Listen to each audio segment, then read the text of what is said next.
Dans ce tutoriel, vous allez apprendre comment faire une étude de mots bibliques avec Logos. Alors de quoi s'agit-il?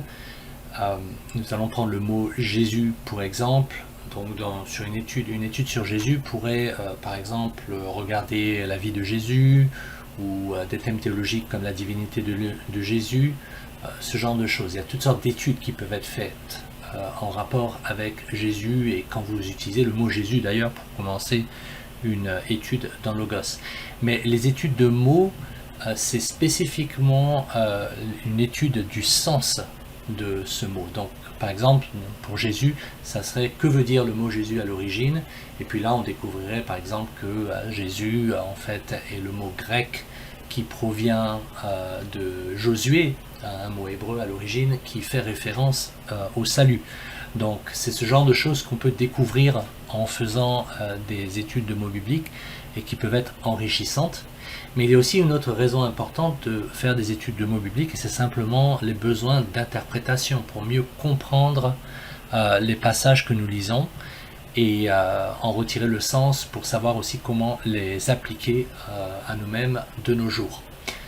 Alors je vais utiliser un exemple concret pour démontrer non seulement le type de problématique que ce genre d'étude peut adresser, mais aussi la méthode donc pour aller du problème à une solution éventuelle. Nous avons ici à l'écran donc un passage dans l'évangile de Jean, chapitre 21, du verset 15 au verset 19. Cela se produit après la résurrection. Pierre avait renié le Seigneur 3 fois, et là 3 fois le Seigneur va demander à Pierre quelle est son affection pour lui, son attachement pour lui, et il va s'en servir pour lui renforcer son message, sa mission, que Pierre doit s'occuper de ses disciples de son Église. Donc c'est un passage qui vraiment réinstaure Pierre, le réhabilite en tant que leader après l'échec spirituel monumental qu'a été donc son reniement du Seigneur à l'occasion de la crucifixion. Donc si on regarde le texte dans la Nouvelle Bible Seconde à droite de votre écran, on va regarder plus précisément la formulation des questions et des réponses. La première question que le Seigneur Jésus pose à Pierre est ici: Simon, fils de Jean, m'aimes-tu plus que ceci? Donc m'aimes-tu? Il lui demande. Pierre répond: oui Seigneur, tu sais bien que je suis ton ami. Alors déjà, si nous faisons attention, nous pouvons être arrêtés par cette réponse, parce que à la question « m'aimes-tu ?», on s'attendrait peut-être à la réponse « oui, je t'aime », pas « je suis ton ami ». Donc déjà, il y a un point d'interrogation qui est là. Deuxième question, elle est ici au verset 16, « m'aimes-tu » à nouveau, et même réponse « je suis ton ami ». Ensuite, troisième question, là, Jésus demande « es-tu mon ami ?» Alors, vous avez vu, hein, m'aimes-tu dans la première question, m'aimes-tu dans la deuxième question, et là maintenant, es-tu mon ami? Donc cela peut être surprenant, d'autant plus que Pierre n'a pas arrêté de répondre je suis ton ami, et on dirait qu'il y a correspondance maintenant entre la troisième question de Jésus et les deux réponses que Pierre a données précédemment. Et d'autant plus que il nous est dit ensuite dans la traduction de la Nouvelle Bible Seconde que Pierre fut attristé de ce qu'il lui avait dit pour la troisième fois, es-tu mon ami? Alors là, on va peut-être être surpris et dire, mais attends, il n'a pas dit 3 fois es-tu mon ami, il a dit 2 fois m'aimes-tu, et c'est seulement la troisième fois qu'il a dit es-tu mon ami? Alors, cela fait ressortir des questions par rapport à ce texte, parce que de dire je t'aime à quelqu'un, ce n'est pas la même chose de dire je suis ton ami. Il y a certes des recoupements entre les deux idées, mais ce n'est pas exactement la même chose. Qu'a dit Pierre, qu'a dit le Seigneur Jésus, et en quoi est-ce important? Le mystère s'épaissit si on compare la Nouvelle Bible Seconde avec une autre traduction française. Là j'ai pris pour exemple la Bible Louis II 1910, mais vous le verriez aussi dans d'autres traductions, et c'est une bonne pratique en règle générale, hein, justement de comparer les traductions pour pouvoir justement vous assurer de la formulation, que vous avez bien compris ce qui est dit. Et là, donc, on regarde les questions et réponses dans la Bible seconde 1910 et on voit la première question, Simon, fils de Jonas, m'aimes-tu plus que ne m'aime ceci? La réponse, oui Seigneur, tu sais que je t'aime. Donc pas, tu sais que je suis ton ami. Donc il y a une différence entre les deux traductions. Et là, donc, un autre point d'interrogation. Deuxième question, m'aimes-tu? Deuxième réponse, pareil, oui, tu sais que je t'aime. Et troisième question, m'aimes-tu à nouveau? Même réponse, oui, tu sais que je t'aime. D'ailleurs, il est dit ici, Pierre fut attristé de ce qu'il lui avait dit pour la troisième fois, m'aimes-tu? Donc dans le texte de la seconde 1910, ça a l'air de coller, que le Seigneur Jésus aurait posé la question, m'aimes-tu 3 fois, et non pas juste 2 fois, comme ça a l'air d'être le cas quand on lit la Nouvelle Bible seconde. Et puis à chaque fois, Pierre a répondu avec une réponse qui aussi colle à la question. Donc c'est un peu bizarre cette différence et on va s'interroger donc sur qu'est-ce que le Seigneur a dit exactement, qu'est-ce que Pierre a dit exactement. Et pour découvrir cela, d'abord il vous faut avoir un interlinéaire inversé, un ou plusieurs. Donc l'interlinéaire inversé est un outil, une fonctionnalité rajoutée à une Bible qui met en rapport le texte français avec le texte original.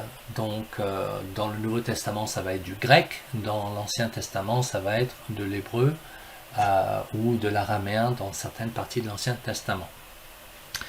Il y a actuellement 4 Bibles disponibles sur Logos qui ont la fonctionnalité interlinéaire inversée.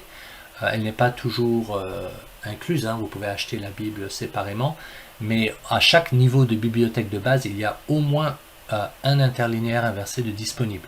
Et donc les 4 Bibles pour lesquelles il y a cette disponibilité, c'est les 2 que vous voyez ici à l'écran, la Bible seconde 1910, la Nouvelle Bible seconde. Il y a également la seconde 21 et la Tob.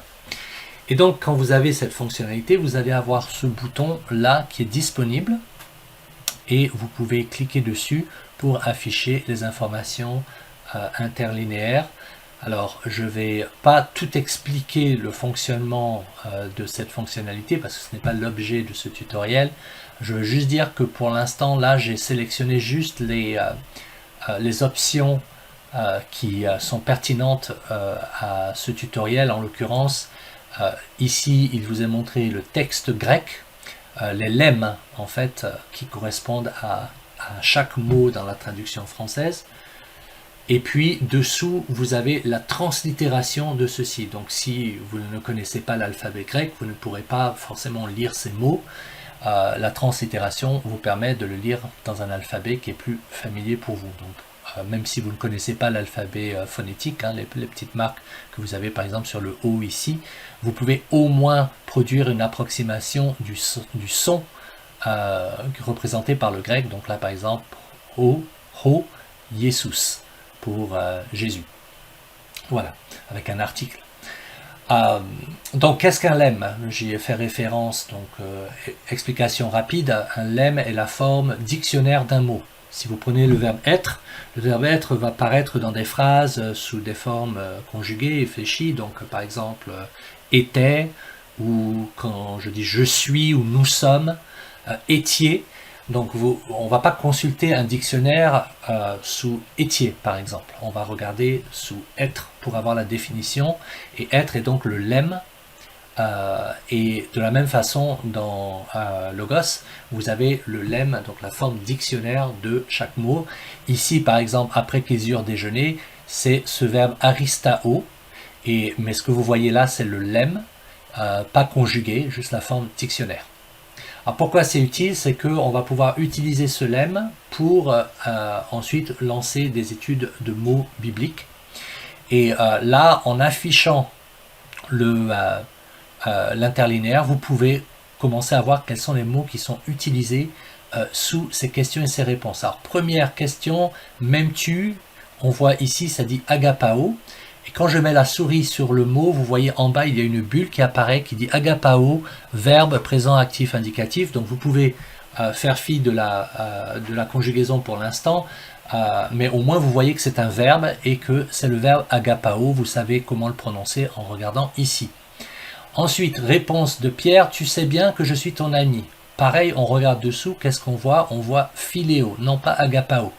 Donc, le verbe que Pierre a utilisé pour répondre à la question de Jésus est différent de celui que Jésus a utilisé pour la question. Ça aurait l'air de valider un petit peu ce que la Nouvelle Bible Second fait, puisque il y a effectivement une différence que l'on voit dans le français, alors qu'au contraire, du côté de la Bible Second 1910, on a l'impression que c'est le même verbe que Pierre utilise pour répondre à Jésus. Donc c'est pareil dans la deuxième question.